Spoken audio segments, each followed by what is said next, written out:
everybody. I'm Melissa Reed. My pronouns are she, her, and I am the companion of the mighty Westminster Presbyterian Core Team. And I'd like to invite them on the screen with me. So I welcome Krista LaCruz, David Groff, John Hassenjager, Beth Outerson, and Desiree Nahimana to join me. As Jules named, we have been in this process of the cohort season. We have moved through our sacred organizing spiral, through the practices of sacred encounter and sacred unveiling.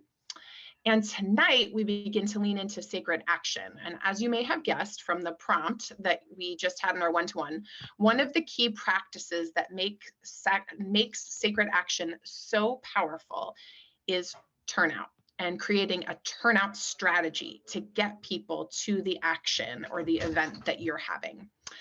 And many of us have recently had an experience of a powerful action.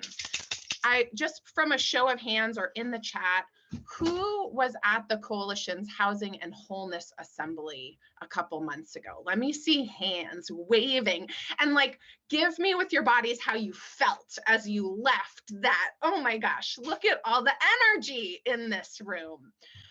I can tell that it made people feel many things, big feelings. And so in the chat, just put like, how did you feel when you left that assembly?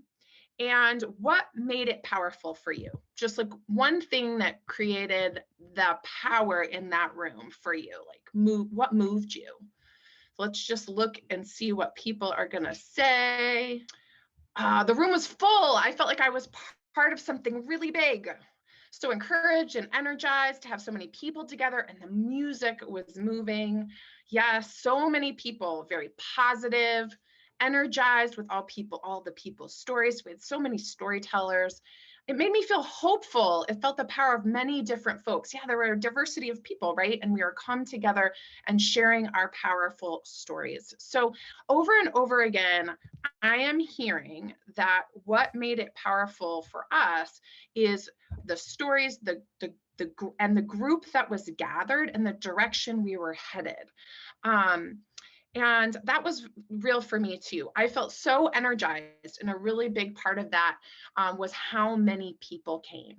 Like, I was nervous. We haven't done this in a while, right? Like, do we remember how to act together? And then over 400 people showed up. It was incredible. So we remember that what we're about as organized, as people who are practicing sacred organizing together, we're about collective power among. And that means organized people and land and money. Organized people coming together move decision makers, and then we inspire one another along the way. We realize we're not alone, and we can make the impossible possible. So let's go. That's how I felt after I left that gathering. Let's go. The Westminster Core Team, who I introduced you to just before and will be popping up on our screen again in a minute, we gathered and we took turnout very, very seriously in our core team meeting the month before. And this is literally a picture that's on your screen that I sent to our organizer, Sarah Lose, on the day that we had our core team meeting. We made a list of 142 names that we were gonna reach out to and personally invite. It was incredible. I've never seen a core team do that before at that magnitude. So again, I want to invite, we can learn together from that experience. So they're going to share a little bit about their experience of doing turnout, and we're going to learn together through their wisdom. So Pastor Chris, I am curious, let's start with you. What did we do? Can you share a little bit about what we did to make that list of 142 people and then try to get as many of them as possible to come with us to that assembly? Yeah, sure. So what it looked like is that we had our gathering as a core team in a meeting, and we first made sure we spent time in that meeting purposely imagining together and feeling what could be possible through this assembly. So we felt in our own hearts and in our hidden prayers and self-interest why we have stake in this. So then after that, I asked if a turnout goal of 40 was reasonable. The core team kind of looked around and hesitantly was like, okay, I think so. And then Melissa, who was there, said, okay, now take out a notepad and take a few minutes to actually write down some names, which was great because like we literally were in silence. People pulled out their phones and they just started scrolling through their contact lists and tried like imagining who could they bring up. Then after that, we pulled up a Google sheet on the big screen. Every person said their names out loud, and I was typing them along with who was going to contact them. After the meeting, folks then sent those personalized texts and emails and phone calls, and I say that in plural, and marked it on the Google sheet if they contacted that person. And I was in charge of then sending repeat emails and texts to all the people here to check in on everyone's progress. I'm sure they were annoyed with me by the end. So it's super methodical and accountable, is what I hear you saying, and from the heart. David, I wonder about if you could share a little bit about your process from thinking about who to invite to inviting people and then thanking them for coming. What steps did you take? I started by listing people from all the various groups I'm involved in, not all the groups, but most of them. And then I followed that up with an email blast, followed by individual emails to some of them. Finally, I thanked everybody who responded, and that was most of them, even those who didn't end up coming. Unfortunately, I did not go back and thank everybody that showed up. I should have done that, but they were thanked for responding. Well, David, you still got time because you could still say thank you and let them know what's coming next. Kate Thompson, who you might remember from the assembly, she is the nurse that is a member of Westminster who came upon someone who was unhoused, who had died in their stairwell. She shared that really powerful story, and she couldn't be here tonight, but she turned out so many people to the assembly. And so I wanted to invite her words through Cristela Cruz's mouth about why did she invite so many people? She says, for me, inviting people to the assembly was a way for them to witness hopeful and engaged people who are finding ways to be part of the solution to reducing the number of people who are burdened with inadequate housing.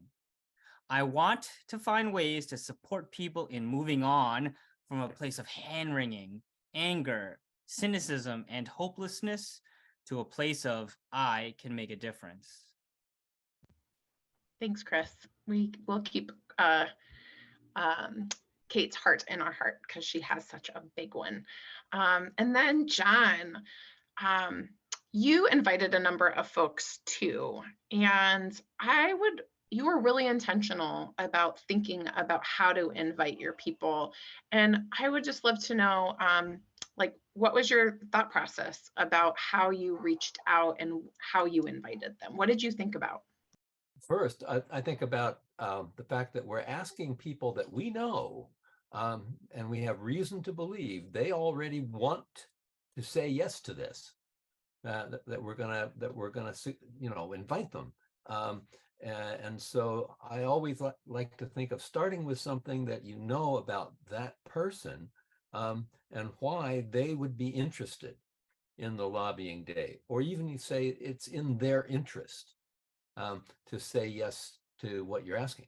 And so I just give a couple of examples of people that I'm asking this week to the lobbying day. My friend Andy, his lifelong commitment to social justice activism, and that as a member of Westminster, he's being a part of Westminster's engagement with getting things really done for justice and compassion, and especially around, since he's a physician for social responsibility person, around mental health services and housing security. And also he's retired. So I think, well, this is something a retiree can like we do in the middle of the day, in the middle of the week. So sort of tailor it to that. And then my friend Matthias, who's not a member of Westminster, he works as a social worker. And I know he's already an activist for social and economic justice and a leader in his own church for that. And so I'm going to ask him if he'll make calls to his own fellow church members. But also housing security and mental health services are crucial for his own clients. And so, that's the kind of thing I like to try to think of. Thank you so much, John. I love that intentionality and remembering that, you're not selling anything to anybody. You're just inviting what's already in their hearts to be activated in the world. Beth, I know for you, you wrestled a little bit with like who to ask and what was at stake. So what's at stake in Turnout for you? Why work through fear and make all those asks to people you're in relationship with? Yeah, thank you. Yeah, what was at stake for me was I was just thinking this is a personal ask. So it's kind of like my reputation is at stake, right? Because the people that I contact may associate me with something if it doesn't work out, right? So they're making that association and some kind of judgment of me. I decided to play it safe and invite people like John, who I knew were likely to say yes. And my experience is in general, most people like to be asked to help out. I am a height challenged person. So when I go to the supermarket, I'm often asking a taller person to reach an item for me. And they almost always say, "Thank you for asking me to help you." So I just think people really appreciate being wanted and being invited to help. And I think that if I'm really clear about what I'm asking for, then I'm not as fearful. What I have to say makes sense. And also, if I share why it's really important to me, then I know that I've done my best to convince other people to really care about it too, and care about it enough to show up. Beautiful. Thanks, Beth. And finally, Desiree. It's good to see you. Desiree's in the middle of finals. Desiree showed up anyway. Thank you, Desiree.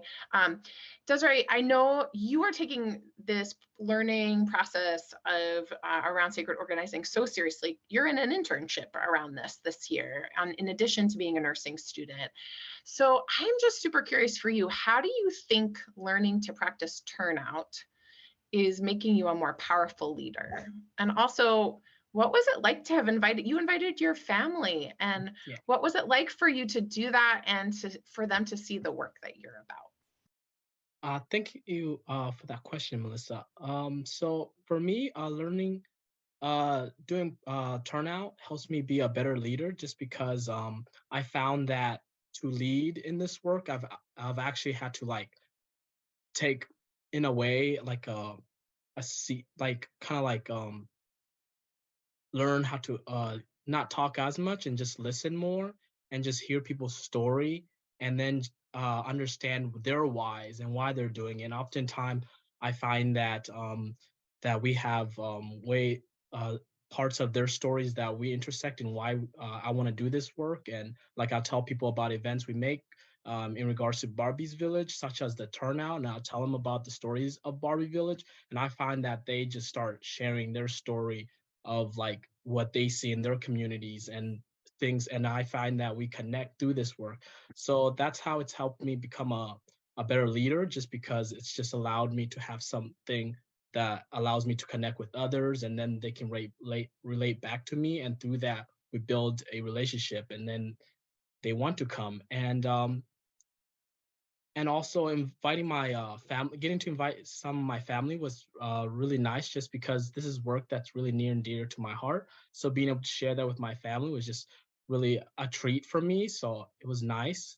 And then also, I've been inviting my wife to a couple of the events we have organized through Barbie's Village, and also Levin's organizes. And she's actually taken a personal interest in this work that we do, and that's really nice. I'm really happy for her, and she's starting to slowly kind of like take an active role in some of this work. So just excited to see how her journey through this, and I'm just happy that someone else got inspired. Beautiful, Desiree. Yeah, this work can be integrating, right? And it can become a family affair. I just want to recap very briefly in the next 2 minutes. A reminder of like what turnout strategy is and what it isn't. It's a really intentional process and it has many components. What it is not is something nice to do, like an add-on to the organizing work.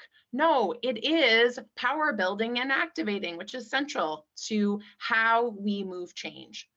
It is not e-blasts or Facebook posts. Nope, go back. Thank you. Go back, please. I didn't change anything. Oh, the slide moved. So the strategy, so it's not just email, like one component, one reach out, it's a strategy that includes personal invitation, and that is the center of it. It is not selling something. It is an invitation out of something that's already in that person's heart. Sorry about that slide, it's a little messed up. It's not last minute. We did our turnout strategy like, I don't know, at least a month in advance. And I would say there was work all through the month, especially in the last 2 weeks. It's also not something that's done individually, like on your own. I mean, you could, but it's so much more powerful to do it together and to feel that accountability and that sense of moving together. So thank you so much. Jules has put in the chat, I believe, a worksheet that you can use. And there's also some additional slides about kind of the process of developing and executing your strategy that we